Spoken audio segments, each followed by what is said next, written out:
Good evening, Avengers. I see you received my invitation. After Agatha All Along, it feels like the perfect time to bring Dracula into the MCU. He's one of Marvel's sneakiest and most flexible villains. Seriously, he can go from battling Blade to squaring off with the X-Men and still fit right in. Dracula's always a good time, but he can crank up the scare factor when the story calls for it. He might have seemed like a long shot for the MCU in the past, but with the franchise leaning more into supernatural vibes, it seems like the Lord of Vampires could finally make his big debut in the superhero world. With Werewolf by Night successfully bringing monsters into the MCU, it's safe to say fans can look forward to more supernatural stories in the superhero universe. Along with introducing the Bloodstone family, werewolves, and Man-Thing, the MCU has already dipped into witches with Agatha All Along and even vampires in She-Hulk. Now, the supernatural is set to take center stage with upcoming series and a fresh cinematic take on Blade.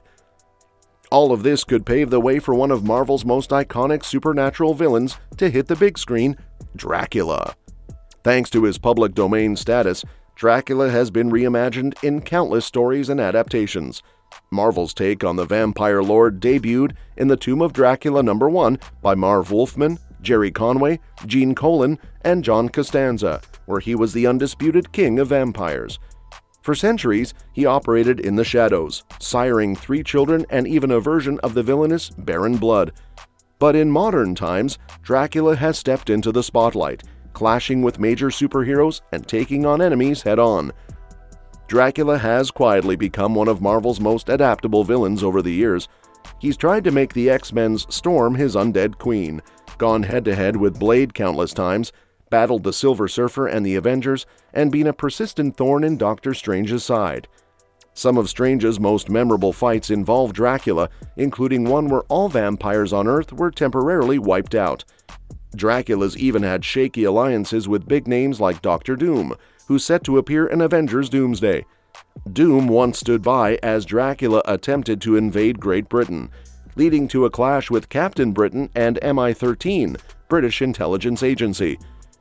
Dracula has always been a standout villain, just as sharp with his insults as he is with his punches. As an aristocrat, he looks down on his enemies, fully convinced they're beneath him. While Marvel technically introduced Dracula in Blade Trinity, that version was more of a gruff, brawny fighter and barely resembled the dramatic, ambitious Dracula fans would expect to see in the MCU. Dracula is one of Marvel's most underrated villains, and with the supernatural side of the MCU taking center stage in Phase 6, now's the perfect time to bring him in. He could work as a versatile minor villain, threatening any hero, or even become a Halloween favorite with his own smaller stories. Dracula could also serve as a major challenge for Blade, possibly tying into Blade's connection with Black Knight from the Eternals post-credit scene. He's got the potential to become a dark horse contender for the next big bad in the MCU, with power that most heroes can't take on alone. Dracula has so much untapped potential, especially if the MCU brings in the fun, complex side of his character that's made him such a memorable figure in the comics. But now the question is, who will play this really old guy? Lately, there is a rumor making the rounds online. According to the Reddit page Marvel Studios Spoilers, Anthony Starr might be playing Dracula in Marvel's upcoming Blade movie. The original post also hinted at spoilers for other MCU projects like Daredevil Reborn. The news of Starr, best known for his role as Homelander in The Boys, has shocked many fans. While some had hoped to see him in the MCU, few could have predicted him being cast as Dracula in Blade.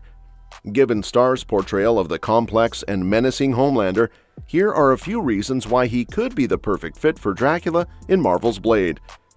The first reason why he could be perfect for Dracula is that he's already well-versed in a superhero universe, The Boys. Based on the comic by Garth Ennis and Derek Robertson, The Boys follows a group of vigilantes who take on corrupt superheroes abusing their powers. In the comic, the Seven are like a twisted version of DC's Justice League. With the MCU's dominance, however, the Seven now seem more akin to Marvel's Avengers. While the two universes differ, with the Seven being more interested in fame than heroism, and the Avengers actually fighting to save the world, Starr has proven he can navigate a complex superhero world, making him a strong choice for the role of Dracula. Despite the differences between the MCU and the boys' universes, both fall under the superhero genre, which means Anthony Starr is already comfortable in a world filled with powerful beings. Plus, he looks great in a cape, so all he'd need to do is swap out his superhero cape for Dracula's iconic one. Another reason why Starr is perfect is his ability to turn an unknown character into an ultimate villain. In The Boys, Homelander is seen as a hero, but beneath the surface, he's a ruthless, power-hungry force of evil who cares only about himself. Anthony Starr brought this character to life, turning him into one of TV's most memorable villains. From his commanding presence to his chilling tone and facial expressions, Starr knows exactly how to embody a villain with immense power. A standout scene is when Homelander confronts a crowd of protesters. His mere presence sends a wave of fear through everyone in the room. If Starr can bring that same energy to Dracula, it would be absolutely thrilling to see him take on the role in Blade. Another reason why he's a great fit for Dracula is that both Homelander and Dracula share a similar presence. As the supreme ruler of vampires, Dracula is incredibly intelligent, powerful, and fully aware of his strengths. He's driven by a thirst for power and blood, with ambitions to create a new vampire nation. Dracula sees himself as the best of the best, much like Homelander, who, in his infamous speech at the awards, reminds everyone of his immense power and how helpless the other supers are without him. Both characters exude charm, power, and an unhesitating willingness to exploit others for their own gain. This similarity makes it easy to imagine Starr stepping into the role of Dracula, bringing that same commanding presence to the screen. Not to mention that Anthony Starr's casting as Dracula would be a major level up from Blade Trinity's version of the character. MCU fans widely agree that Dracula in Blade Trinity was a huge disappointment. In the comics, Dracula is a powerful, intelligent, cold, and calculating ruler. However, Dominic Purcell's portrayal in the film only showcased his physical strength and didn't reflect the cunning, strategic nature of the character. Purcell's Dracula felt more like a gym bro than the feared ruler of vampires. Despite being an all-powerful antagonist, Dracula was defeated a bit too easily, and his monstrous form was underwhelming. Overall, both his actions and presence fell flat. With Anthony Starr, audiences can expect a Dracula who's not only charming, but also cunning, offering a much more faithful and intimidating portrayal of the iconic villain. And lastly, Anthony Starr definitely has the teeth for the role, and the internet loves it. If you Google a picture of Starr as Homelander, you'll notice numerous photos of him grinning with his sharp teeth on full display. It wouldn't be surprising if those pointy canines helped him land the role, meaning less work for the costume and makeup team. Joking aside, visually, Starr would make a handsome and charming Dracula.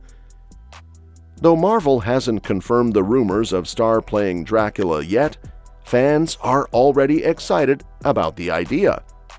As soon as the rumors began circulating, social media was flooded with excitement.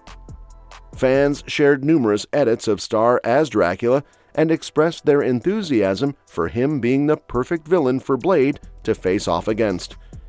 Many even hoped that Starr's Dracula wouldn't be killed off in the first movie, wanting to see more of him in the future. That's a wrap for today's video.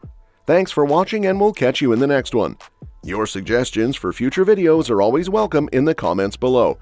Don't forget to like, share, and subscribe to stay updated. And if you want, feel free to drop your thoughts on this video in the comments too.